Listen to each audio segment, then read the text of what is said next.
Welcome to Habitly Courses, a production of Manage to Win. Each course is divided into multiple lessons for easy viewing. All are now completely free, so you can watch them on your own or work through them as a team. Please subscribe to this channel, leave a comment, and share your favorite lessons with others. Try to find something that helps you be your best.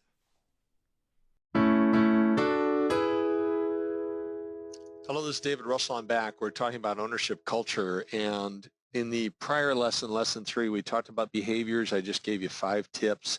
I'm going to follow a similar approach here because if you really want to dive deep with motivators in your workplace culture, then look at course number 14, How to Be a Master Motivator, and that's where I really dive deep. So basically, people are motivated to think like owners when their work environment appeals to their natural work values or motivators. And if you take that down another level, they're called driving forces.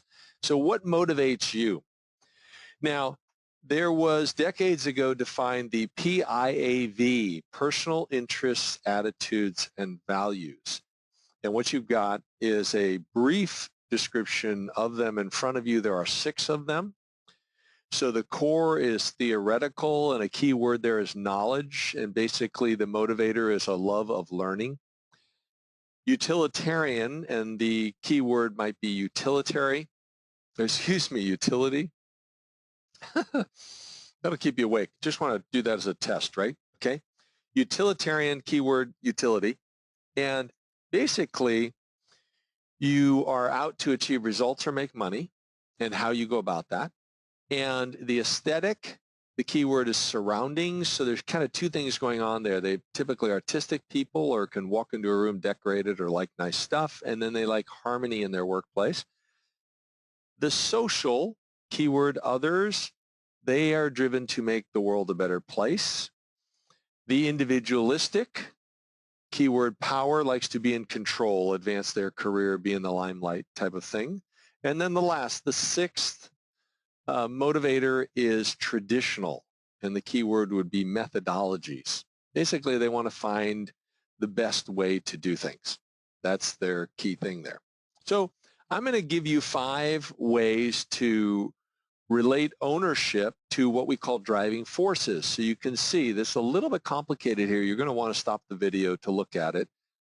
But the key in the black type there is the way to do this, and it is serve a higher purpose or meaningful work. Well, based on how you're wired after your life experience, you can see in the upper left, in the 2 boxes there side by side, I have instinctive or intellectual, which is either the low theoretical, which is that keyword of knowledge, or the high theoretical, which is also knowledge, but there are 2 different styles of going about getting that knowledge. And so what I do is I walk through the 6 motivators per driving force, because a driving force is one end of the spectrum and the other end of the spectrum for each motivator. So with theoretical, we've got instinctive, what used to be called the low end, but instinctive on one side and intellectual on the other. And so the instinctive person wants to build upon past learning and experience to pursue personally meaningful work. And the intellectual is about learning things new, all new. So you can see there's a difference. Both have to do with knowledge, and there can be varying intensity, but they're different. So one way related to driving forces based on serving a higher purpose or meaningful work. Take some time, stop the video, look through these. You're not going to be questioned on the exam on every single one, but you'll have some questions, and come to grips with understanding this a bit. You want to engage somebody in your workplace based on a higher purpose or achieving meaningful work. This will help you to understand how to do that a bit, particularly if you understand what their particular profile is on this, or yourself. Number 2, achieve a high operational and or financial performance. You can see I got some different things on how to approach people on this. Stop the video, look at this, talk about it if you want. Do you know people that have some of these driving forces? You can talk about that, relate that to those people in respectful ways. Number 3, helping clients and or team members. So if you're trying to relate to their driving force, there's a list here, but in regards to helping others. All right, number 4, what about developing better products or services?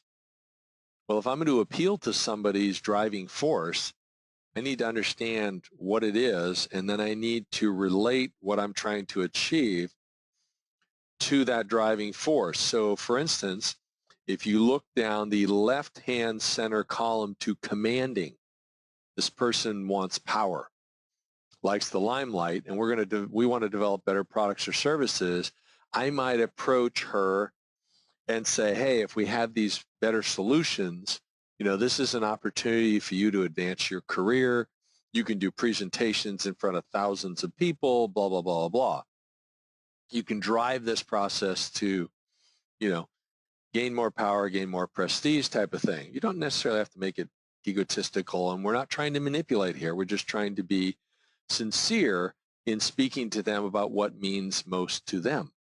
But if you look in the upper right-hand corner at the resourceful person, okay, this is the person who wants to achieve results or make money. We're talking about developing better products or services.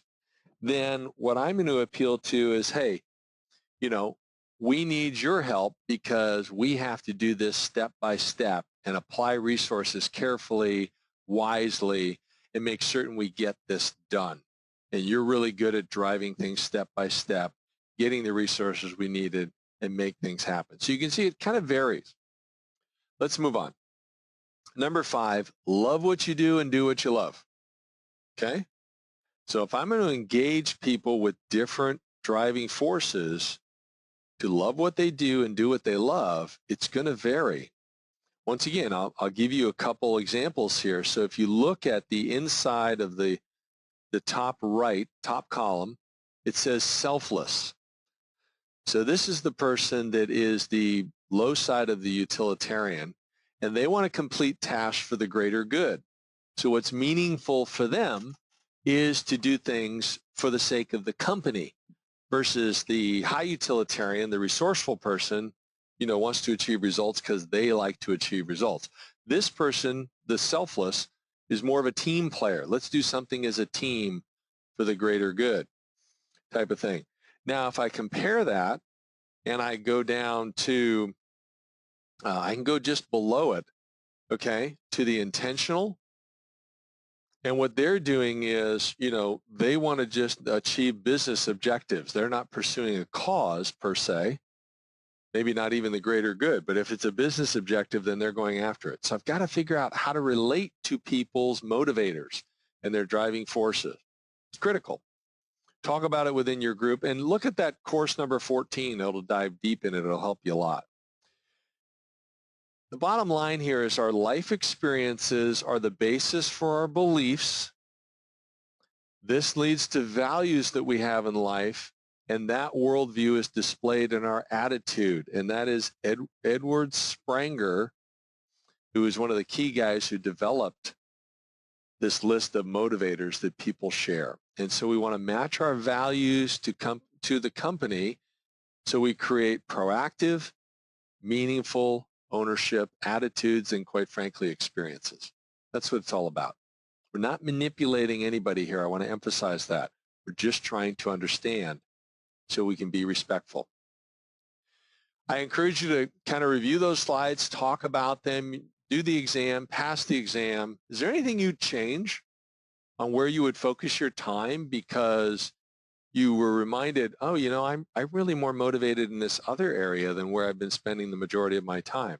Or, oh, that might be why I couldn't get so-and-so motivated to participate more actively on this particular project or do this task, because, their driving force is something different than what I was appealing to. Think about that. This is the end of lesson 4. Pass the exam. Go on to lesson 5.